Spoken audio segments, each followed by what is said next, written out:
حضرت ابو ہریرہ رضی اللہ تعالی عنہ سے روایت ہے کہ نبی کریم صلی اللہ علیہ وآلہ وسلم کے قریب سے ایک جنازہ گزرتا ہے تو لوگوں نے اس کی تعریف کی۔ آپ صلی اللہ علیہ وآلہ وسلم نے یہ الفاظ سن لیے اور فرمایا واجبت، اس کے لیے واجب ہو گئی۔ اور پھر دوسرا جنازہ گزرا تو لوگوں نے اس کی برائی کی تو آپ صلی اللہ علیہ وآلہ وسلم نے پھر وہی الفاظ دہرائے، واجبت، اس پر واجب ہو گئی۔ اس پر حضرت عمر فاروق رضی اللہ تعالی عنہ نے پوچھا، یا رسول اللہ صلی اللہ علیہ وآلہ وسلم ما واجبت، کیا چیز واجب ہو گئی؟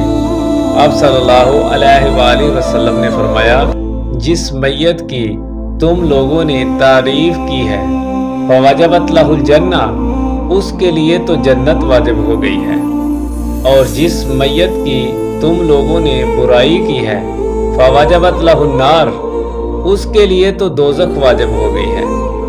تم لوگ زمین میں اللہ تعالیٰ کے گواہ ہو، جس شخص کی گواہی دی جاتی ہے اللہ سبحانہ و تعالی اس کے لیے واجب کر دیتے ہیں جنت یا جہنم، جس حساب سے اس شخص کی اچھائی یا برائی کی جائے۔